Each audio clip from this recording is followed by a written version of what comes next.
Hello, everybody, and welcome to Author Showcase. It is a production of the Write-Tukubuli Virtual Literary Festival. I'm very happy to have you here with us today. My name is Nicole Georges-Bennett, and I'm your host. And it is my great pleasure to invite into our little studio Mr. Sam George, who is the manager of TDN Radio, as well as a web and software developer. Welcome, Sam. Thank you, Nicole. Thanks for having me. So, Sam, we're going to dive right in. So, you, of course, have a technical background. You are an IT expert, you're a web and software developer, as I mentioned. You're the manager and producer for TDN Radio. You handle a lot of the technical issues that arise with running a radio station. And the reason that we're here to talk to you is not for any of that, not for any of those reasons. It is because you have actually Right. dived into creative storytelling and you have written your first novel, a legal thriller entitled The Trust. So, of course, we want to know, as someone with a technical background, what inspired you to write a legal thriller? That is a very good question, Nicole. Thank you. I even ask myself that question sometimes. But if I were to go back as far back as I can, I would say quickly that I started writing at a very young age, going all the way back to primary school in Dominica, where I was born and where I grew up. And fast forward, I've always loved reading legal thrillers or books on the law and things like that. Not because I want to be a lawyer, but just because I find them to be some of the more interesting stories that you can tell, stories around the legal system. And of course, my favorite legal author is John Grisham. I've read every book he has. I own most of the books he's written. So that was kind of my inspiration. However, The Trust, as you mentioned, didn't start out as a legal thriller, to be quite honest. It actually started out as a tech story, or rather a story around technology, because with everything going on with AI and people are trying to create fully autonomous vehicles and so on, there was an accident involving a semi-autonomous vehicle in real life. It caused a pileup up in San Francisco, and several vehicles ended up, crashing because of that one vehicle, an EV. And so that's how it actually began. And then it eventually evolved into, well, I won't spoil the plot, but let's just say an accident occurred and a family lost a family member. And so that spills over into a fight with a large, really rich corporation. So, is that where the name comes from, The Trust? Yes, that is where the name comes from, because the title of the book is actually the title of the villain, or the main villain of the story. And the main villain of the story is this huge multinational conglomerate. They have so much money and so much power. They are involved in every industry on earth, and they employ millions of people, and they are, they're trusted. Their CEO, he's friends with worldly leaders or leaders of countries, and so they're in a position of real trust. People buy their products. So yeah, that's kind of so there's a lot of ironic layers to the name, but just so that your readers and people who are hearing about your book for the first time, what's the summary of The Trust? What's the book about? All right. So, what's the book about? Let me just read the back summary. I think that would answer that question much better. Get ready for an electrifying legal thriller. A fearless attorney from New York takes on corrupt corporate giants to fight for the powerless. But his latest case hits close to home when his new client turns out to be an ex girlfriend. He must navigate the treacherous waters of family ties as he goes to war against a ruthless multinational conglomerate. Can this seasoned attorney and his team take down this monstrous company and its powerful leader? How will he protect his loved ones against the wrath of a merciless corporate behemoth? Brace yourself for a gripping tale of power, an explosive secret, and justice in the trust. Ooh, very exciting. Oh, That's God. very exciting.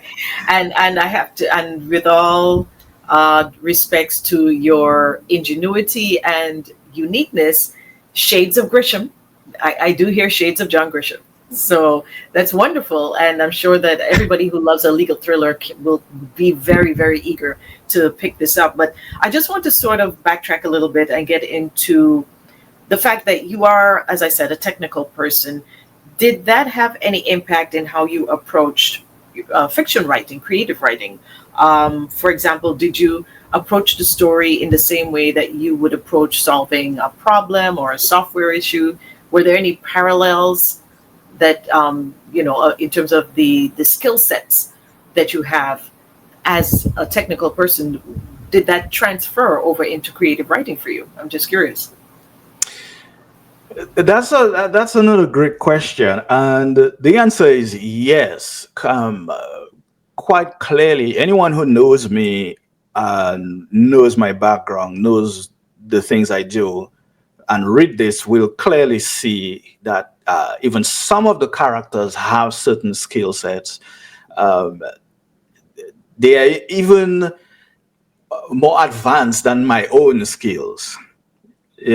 So uh, it did it did bleed into writing the story, especially when it came to writing the technical parts of it, or the about the tools and the skills and the equipment that my characters use throughout the book, or their methodology, the way they do things.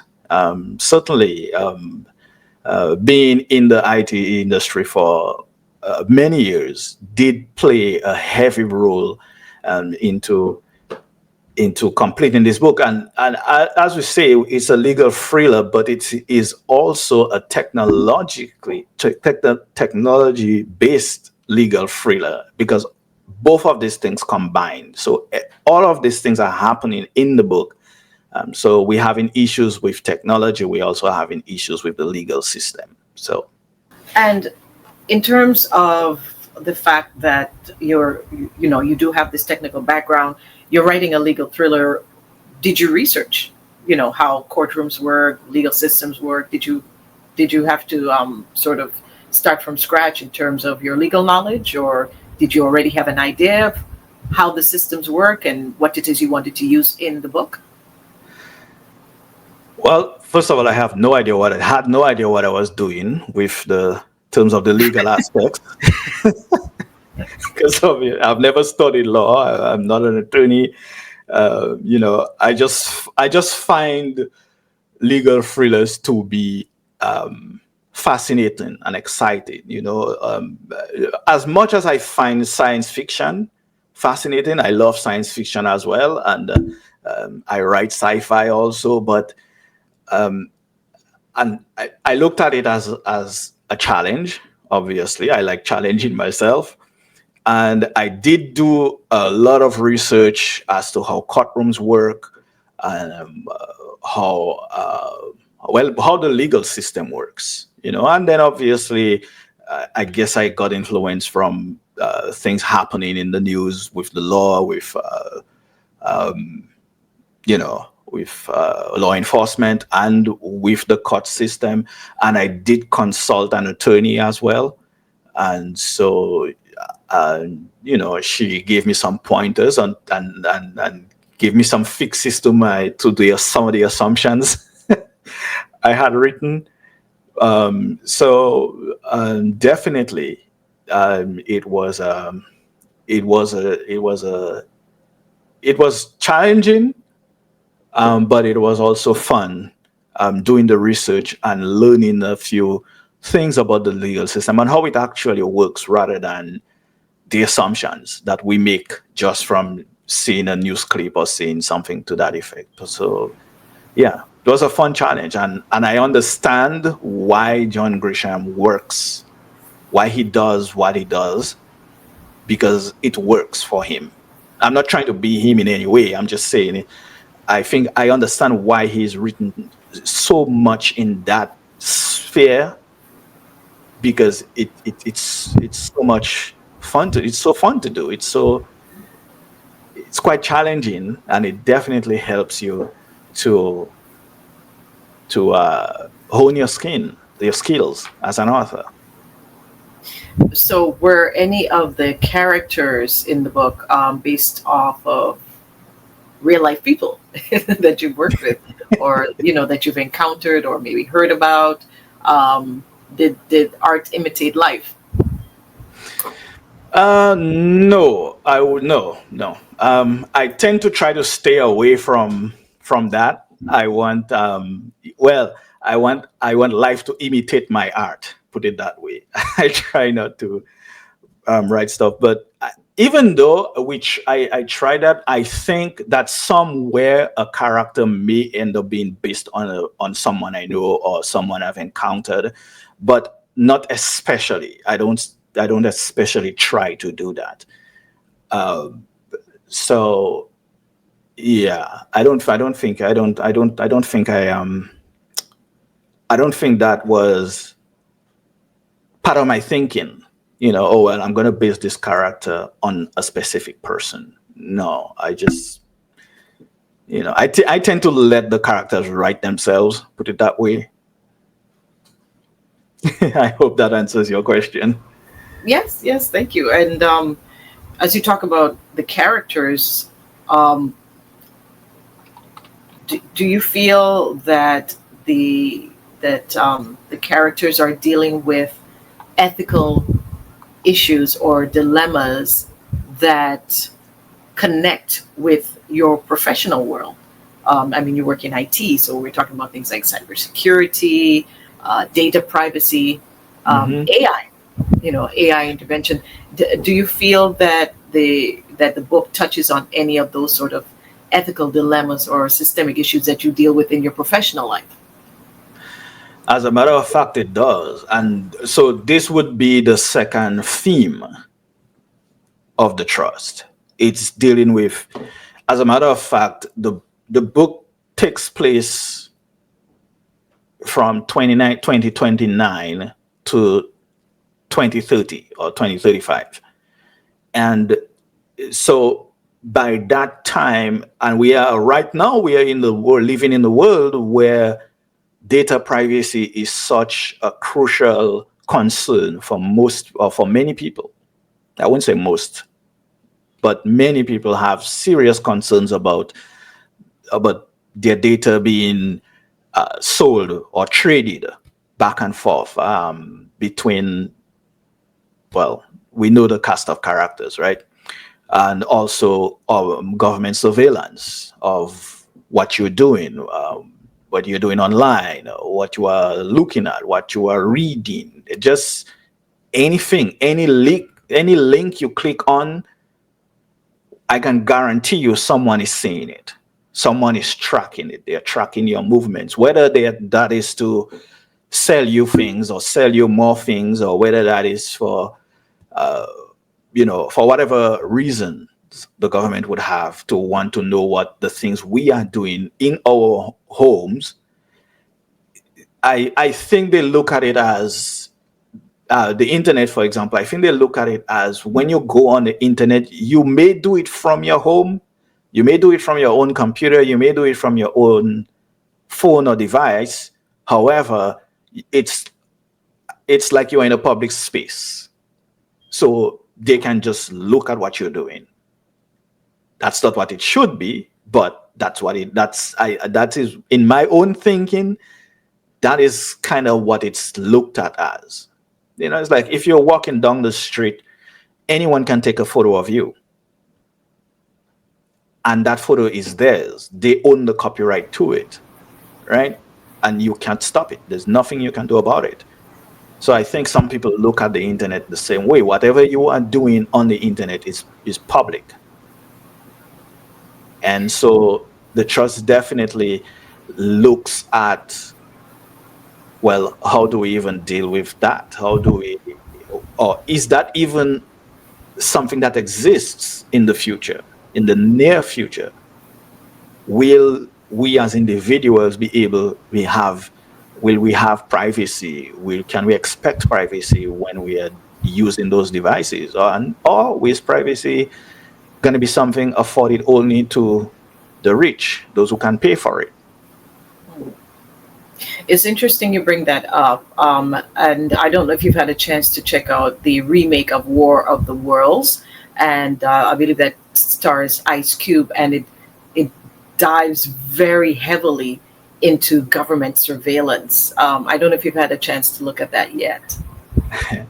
As a matter of fact, I did watch it a couple nights ago. I can imagine what your reaction must have been. I mean, of course, the show depicts a very intensive and maybe not too distant into the future approach to government surveillance, whereas everything you say, everything you do, even down to what you eat, what's in your fridge, they know. What was your impression from that, just to take us off our little track here for a bit? What was your impression of the movie? I laugh a little because I was thinking, but that's exactly what they're actually doing right now. And I've always believed that movies, TV shows, especially American productions, tend to tell us things that are already happening. Not necessarily things that, in some cases anyway, not necessarily things that haven't happened yet. Because I can tell you for sure that there are what they call smart fridges, even smart toasters, and somebody somewhere on the internet can actually see what's in your fridge. Right? I was looking at and so yeah, to answer your question about the movie, it is very, very plausible. Everything that's happening, where the guy the main character is hacking into a Skype account, or he's hacking into a vehicle, couple of vehicles. I think he did it to a Tesla, and he did it to a Rivian, and and he basically took control over. Well, we don't want to give away the whole movie, right? Yeah, but my point is that yeah, that's true. We don't let people watch it themselves, but certainly what is happening in the movie is not only possible; it has happened. It can be done, and I think that's the scary part. That's the scary part, and not only the government watching you. But also able to take control of your vehicle. Someone in there might be able to do that. And of course, some of the bad actors, bad characters may have access, or may be able to access your fridge and see what's in your refrigerator. I mean, we have smart meters that tells us exactly how much electricity we've used. It can even tell you which appliance in your home is using the most power. That's benign, yeah. But the power we have, or the things that we do with the power we have, is what makes the difference. Yep. So, like I said, that was just sort of a little diversion from our main topic here, which is, of course, the trust. Yeah. And I'd like to know, what did you think what was the most challenging part of writing your first novel? Wanting to get it right. I think uh, convincing myself that I have gotten it right and I have done everything I can to make the story work, make the story believable. Um, I think those were the things that I felt I needed to focus on, um, because to me, even if you are writing fiction, it still has to sound plausible. Even if it's impossible, it still has to make sense. And trying to get past the doubt, for one thing, I think was also one of the main challenges. Because obviously you're gonna put something out there, and you don't know who's gonna read it. You don't know what their reaction is going to be. You don't know if they're even going to read it. So I think those were the most challenging things. So, did you get feedback from the people who read it? Actually, I have gotten feedback. I am still waiting for folks to actually write their feedback in the public, but I have gotten very, very positive feedback. Um, as a matter of fact, one of the reviews is actually on the back of the book, and that was written because she got a pre-release copy. That's Dr. Simone Matthew, and she wrote me a very nice review. So that was the first one. And then, I saw another review online. And in fact, a young man called me from Dominica yesterday. He's a friend of mine, and told me that he is enjoying the book so far. And um, he loves how the main character behaves. And he said, I will write a review, but I don't know when you'll get it, when I'll do it, because I am taking my time with this book. So Well, could you share a few lines from what Dr. Simone wrote? I sure can. She says,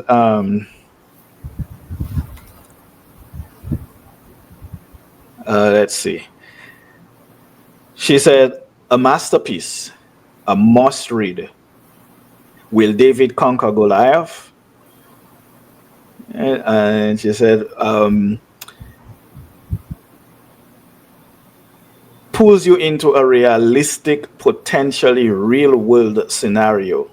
Sam provides wonderful details which bring his characters to life, and readers will quickly empathize with the highs and lows of his characters' life experiences. You will find yourself rooting for the underdog, but wondering, will the outcome be possible? Mm. Well, congratulations. That's quite the review. That's quite the kudos there.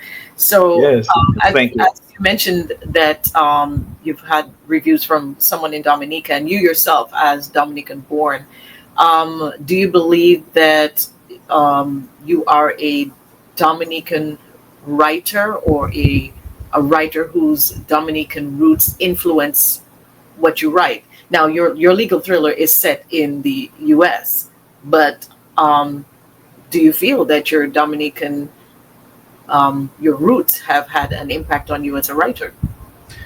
Most definitely. Most of my writing surrounds Dominica, or has to be. Dominica has to find its way in there somehow. As a matter of fact, Dominica finds its way in the trust, even if it takes place in New York, or our protagonist is an American.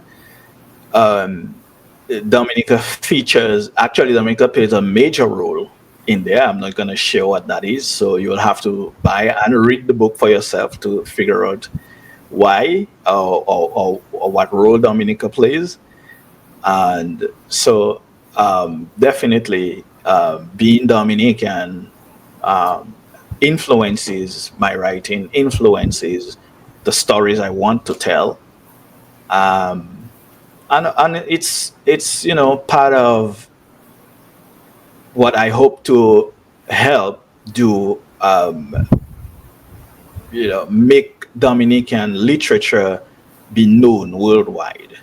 That's part of what I would love to do. If I do nothing else, I would love to see Dominican literature being referenced around the globe.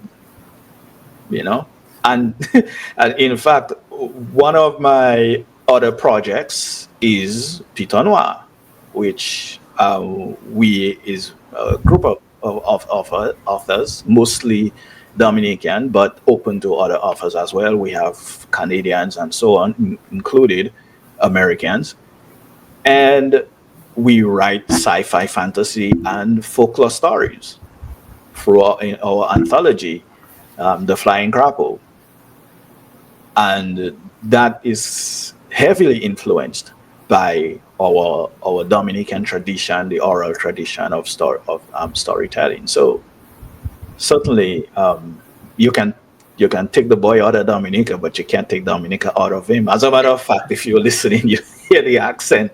Yeah. I'm still, I can't lose that. I just can't. I'm not interested in losing it. Some folks, they go travel for 1 week and they come back and their accent has changed. But that ain't me. So as we wrap up here, what's in the future? Are you writing? Are you going to stick to the legal thriller lane? Are you writing a sequel to The Trust, or what's next for you? Next for me is, um, The Trust will have a sequel, though not, it won't lean in as heavily on the lawyering part of the legal thriller. It will, how you call it, it will focus more on one of the characters in the in the trust, which is uh, or which is the investigator. So that's where it will focus more. The next part to the trust. I haven't plotted out the entire thing yet because I am working on two of. I think I have four other books that I am working on that I hope to publish. That will probably they will publish before the next um, iteration of the trust or the sequel to the trust. One of them is called Goldilocks. Yes, Hmm. what you're thinking, Goldilocks and the Freebeers, but it's really just the name, and there are no beers in it. And it's it's quite literally a horror story, put it this way. And Quite the so divergence. we hope to have that published in the next few months, actually. So we have quite a bit coming up, and so hopefully we can I can get some of that work out there. Before, let me just say one of the things I've been saying lately is that I think I waited too long before I began this journey. Hmm. Began focusing on my writing, or at least completing and publishing stuff, and I really have to go back to TDN Radio and be a little bit thankful because my involvement in that brought us to the thing I would say I first completed and got um, put out in the public, which was, and thanks to you, obviously, for getting me involved, um, our radio drama series, Redemption Road. I think that is what sort of was the hook to get me to decide that I'm going to focus on writing. Well, I'm going to focus on writing too, in addition to everything else, and take it seriously. Even if it's something I love doing, as a hobby, as an escape. Writing fiction is my escape from the real world and my escape from real world problems.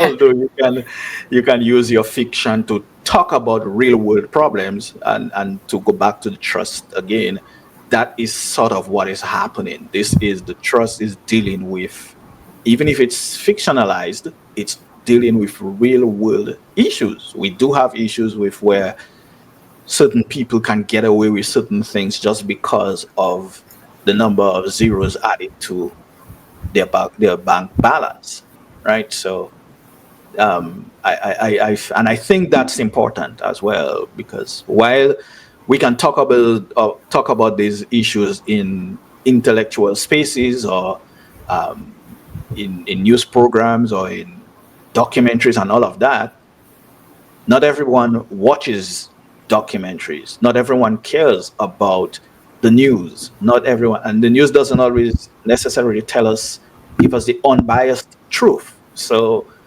sometimes the way people get that information, or the way they can relate, is through a fiction story.